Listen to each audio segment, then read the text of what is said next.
सलोनी बहुत ही सीधी और भगवान को मानने वाली थी, लेकिन उसकी सौतेली माँ उसके सीधेपन का फायदा उठाती थी और उस पर बड़े अत्याचार करती थी। जरा सी चूक हो जाने पर उसकी खूब पिटाई करती।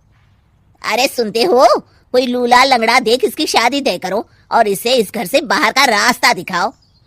सलोनी के पिता जानते थे कि मीना एक चांडाल औरत है, इसलिए वो एक अच्छा घर देख सलोनी की शादी कर देते हैं। लेकिन वहां भी सलोनी से जलने वालों की कमी नहीं थी। सलोनी की ननद निकिता उसे बिल्कुल पसंद नहीं करती थी। सलोनी, बात तो सुनो जरा। जी कहिए। आज शाम को मेरे बॉस खाने पर आ रहे हैं। ध्यान रहे उनकी खातिरदारी में किसी प्रकार की कोई कमी नहीं होनी चाहिए। जी आपने कह दिया, बिल्कुल वैसा ही होगा। शाम को सलोनी जैसे ही गैस पर खाना चढ़ाकर वहां से जाती है अभी इसके खाने का स्वाद बढ़ाती हूँ। निकिता गैस की आंच तेज कर देती है। थोड़ी देर में देखते ही देखते सारा खाना जल जाता है और पूरे रसोई घर में चारों तरफ धुआं फैल जाता है। अब आएगा मजा। माँ जल्दी आओ, यहाँ देखो सलोनी ने किचन में आग लगा दी। अरे तेरा सत्यानाश हो, कल मुही तूने ये क्या कर दिया? सलोनी की सास उसे बहुत डांट फटका लगाती है। तभी मोहन अपने बॉस के साथ घर में प्रवेश करता है। अरे भाई मोहन, ये क्या तुम्हारे घर का क्या हाल हो रखा है? लगता है खाना जल गया है। चलो खाने का प्रोग्राम कैंसिल करो, मैं अपने घर जाके खा लूंगा। सर दरअसल सर मुझे माफ कर दीजिए। अरे कोई बात नहीं, घरों में ये छोटी मोटी बातें होती रहती है। मैं समझ सकता हूँ, फिक्र मत करो, मैं नाराज नहीं हूँ और इस बात का तुम्हारे प्रमोशन पर भी कोई असर नहीं पड़ेगा। चले अब चलता हूँ मैं। बॉस के जाते ही मोहन सलोनी पर भड़क उठता है और उसे खूब खरी खोटी सुनाता है। भगवान, मेरी माँ तो कहती थी कि अच्छे लोगों के साथ हमेशा अच्छा होता है, फिर मेरे साथ ही बुरा क्यों होता है? आखिर मेरी गलती क्या है? तभी आकाशवाणी होती है। बेटी, अब तुम्हें कोई दुख नहीं दे पाएगा। तुम्हारा बुरा सोचने वाले के मन की सारी बातें तुम पहले ही जान जाओगी। अगले दिन सलोनी निकिता को चाय देने उसके कमरे में जाती है। तब निकिता के मन में कुछ बातें चल रही थी। कल तो मैंने सिर्फ खाना जलाया था, अब तू देखती जा सलोनी, तेरा इस घर में जीना हराम कर दूंगी।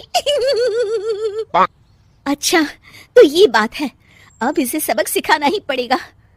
कुछ दिनों के बाद, सलोनी, मेरे कपड़े जल्दी से प्रेस कर दो, ऑफिस के लिए देर हो रही है। सलोनी मोहन के कपड़ों के पास प्रेस गर्म होने के लिए रख देती है और अपने कमरे में चली जाती है। तभी हॉल में निकिता आती है। सलोनी चुपके से उसे देख रही होती है। आज अगर मैंने ये कपड़े जला दिए तब तो पक्का मेरा भाई इस सलोनी की बच्ची को धक्के मार के घर से बाहर निकाल देगा। अरे तू क्या मुझे निकलवाएगी? महादेव है मेरे साथ। ठहर जा निकिता, आज तो तेरी खैर नहीं। सलोनी अपने पति मोहन को बुला लाती है और निकिता की सारी करतूत दिखाने लगती है। निकिता गर्म प्रेस मोहन के कपड़ों पर रखकर अपने कमरे में चली जाती है। मेरी बहन इतनी बड़ी चालबाज निकलेगी, मैंने तो सोचा ही नहीं था। मुझे माफ कर दो सलोनी, मैं तुम्हें गलत समझ रहा था। मोहन निकिता को बुलाकर उसे खूब डांट फटकार लगाता है। उस दिन के बाद से सलोनी की जिंदगी पूरी तरह बदल जाती है। सलोनी हर किसी के मन की बात सुन लेती थी। दूसरी तरफ निकिता का कोई भी दांव सलोनी पर नहीं चलता था और आखिरकार वो भी सलोनी के आगे घुटने टेक देती है। फिर एक दिन सलोनी की सास की सहेली ममता अपनी बहू कविता के साथ वहां आती है। कविता मन ही मन कहती है, अरे ये बुढ़िया पागल है जो मुझे यहाँ लेके आ गई। कहाँ मैं अपनी किटी पार्टी छोड़ के इसके साथ यहाँ मरने आ गई। पता नहीं कब तक इसे झेलना पड़ेगा।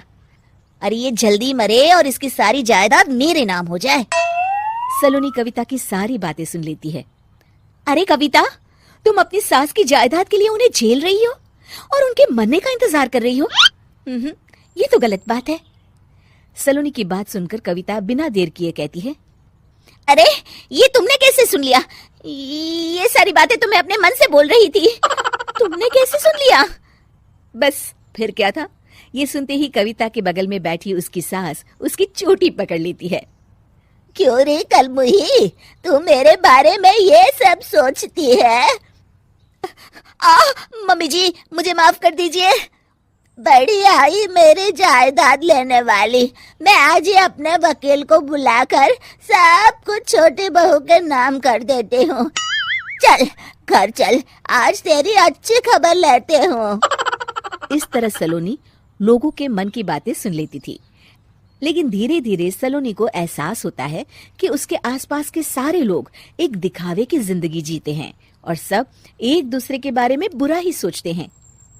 हे भगवान, दुनिया में कैसे लोग हैं? सबके मन छल कपट से भरे हैं। मैं तो लोगों के मन की बातें सुन सुनकर तंग आ चुकी हूँ। मैं अपनी जिंदगी में अब बहुत खुश हूँ। अब आप मुझसे ये शक्ति वापस ले लीजिए भगवान। इस तरह भगवान सलोनी को दी हुई शक्ति वापस ले लेते हैं और सलोनी एक आम जिंदगी जीने लगती है।